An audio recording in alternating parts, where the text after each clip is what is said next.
आप सभी लोगों का मेरे YouTube चैनल पर स्वागत एवं वेलकम। जॉब फर्स्ट शिफ्ट की आंसर की आप लोगों के सामने है और जो भी बच्चे एनालिसिस कर रहे हैं इस पेपर का, उनको अपने क्वेश्चन मिलाएंगे और अपने आंसरों को सही से चेक करेंगे कि उनके उम्र जो उन्होंने जो कार्बन कॉपी मिलती है उसमें उनके कितने सही हो रहे हैं। देखते हैं पहला प्रश्न क्या कह रहा है। पहला प्रश्न कह रहा है कि 10 मुख में कौन सा समास है। आपको ये बताना है तत्पुरुष है, कर्मधारय है, द्विगु या बहुब्री। बच्चे द्विगु समास और बहुब्री समास में कंफ्यूज हुए होंगे। अगर द्विगु और बहुब्री भी दोनों में अगर दिया है और उसका समास विग्रह हो रहा है और तीसरा अर्थ निकाल रहा है तो इसमें कौन निकाल रहा है? दस मुख। 10 मुख किसके थे? दशानन के, जिसे हम क्या बोलते हैं रावण। 10 आनन वाला, तो इसका आंसर कौन सा हो जाएगा? बहुब्री। डी ऑप्शन सही है। गुड़ गोबर कर देना मुहावरे का आपको उचित अर्थ बताना है। बना बनाया काम बिगाड़ देना, अच्छा यही सबसे उचित अर्थ। और भी पढ़ लो। कोई बखेड़ा खड़ा करना, अपनी हानि करके वो उड़ाना, गायब कर देना। नहीं, ये इसका सबसे सटीक आंसर है ऑप्शन नंबर ए, ये इसका सही है। बना बनाया काम बिगाड़ देना। आम के आम गुठलियों के दाम का अर्थ आपको बताना। नकली वस्तु देना, मनमानी करना, बहुत चतुर व्यापारी बनना, दोहरा लाभ होना। अच्छा यही इसका सही है, ऑप्शन नंबर डी सही है, दोहरा लाभ होना। उत्थान का विलोम आपको बताना है तो उत्थान का पहला ही ऑप्शन सही है, पतन इसका विलोम है। ये भी हमने आपको अपने मॉडल पेपर में कराया है, ठीक है, ये भी मैंने अपने मॉडल पेपर में आपको कराया। चलना फिरना दौड़ना कैसी क्रिया है? सहायक, मुख्य, सकर्मक, अकर्मक। तो अकर्मक क्रिया है। ये कैसी क्रिया है बच्चा? अकर्मक क्रिया है। अब आप बात करेंगे हम पैराग्राफ की। पैराग्राफ में 100 से लेकर 104 प्रश्न मिले, इसमें 5 प्रश्न आपको पैराग्राफ से मिले हैं, तो इसको आपको ध्यान से पढ़ना और इनको करना है। तो मैं इस पैराग्राफ को पढ़ चुका हूं, तो इसके आंसर भी मैं नीचे आपको बताता हूं। लेट क्यों? क्योंकि आप सब लोग पढ़ चुके होंगे।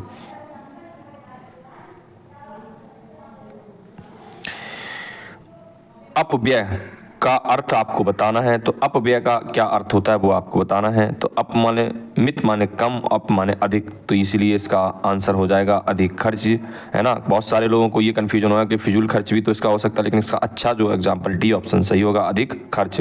गद्यांश का उपयुक्त शीर्षक क्या हो सकता है? तो इसका जो उपयुक्त शीर्षक होगा गद्यांश का वो ईर्ष्या होगा।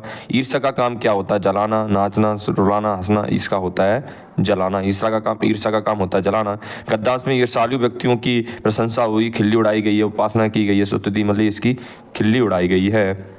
गद्यांश में प्रयोग देह का क्या अर्थ है? देह का मतलब होता है लक्ष्य प्राप्त करना। लक्ष्य, देह का अर्थ अगर आपसे पूछे तो क्या होगा? लक्ष्य होगा। कारण कारक किस वाक्य में है आपको ये बताना है।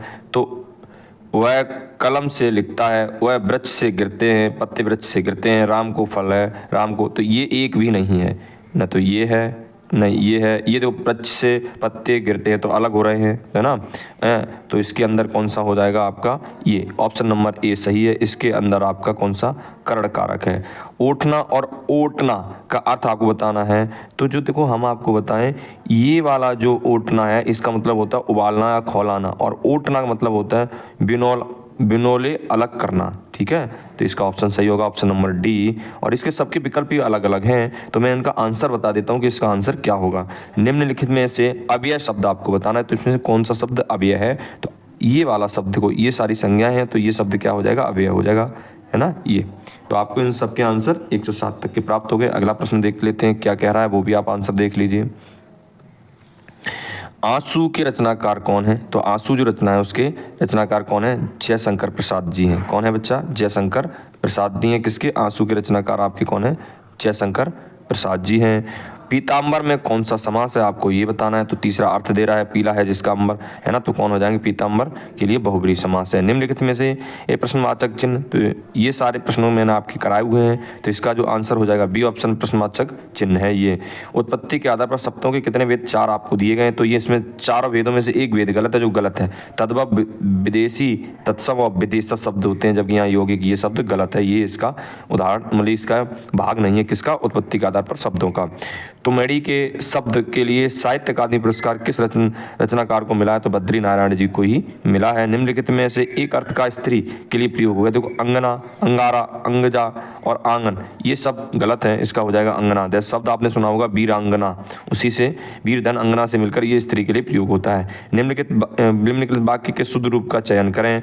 पिछले सोमवार को स्कूल बंद रहेगा। देखो पिछला बीते हुए काल की बात कर रहा और रहेगा तो भविष्य की बात कर रहा। पिछले सोमवार को स्कूल बंद था, ये विकल्प सही हो जाएगा आपका, ये शुद्ध रूप है। निम्नलिखित वाक्यों में कौन सा वाक्य शुद्ध है आपको ये बताना है। भाड़ा फूटने पर उसकी गर्दन लज्जा से नीचे हो गई, है ना। ये तो मुझे नहीं लग रहा यहाँ लज्जा और ये गर्दन वाले मैच नहीं कर रहा। भाषा के मानवीकरण के लिए व्याकरण जरूरी है, ये सही है, ये इसमें कोई गलती नहीं है, इस वाक्य में तो बी विकल्प सही है।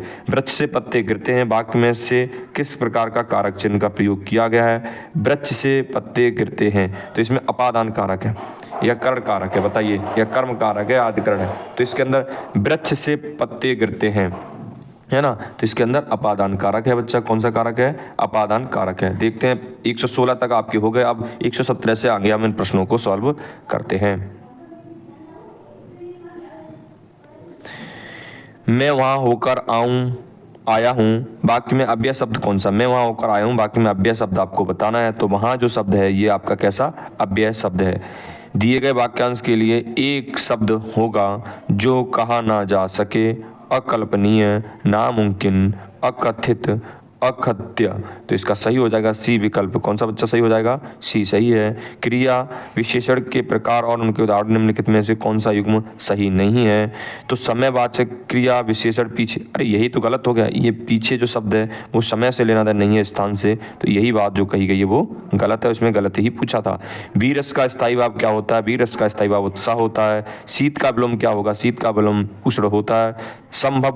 संभव है, यह वाक्य किस काल का है? तो ये संभाव्य भविष्य काल का है।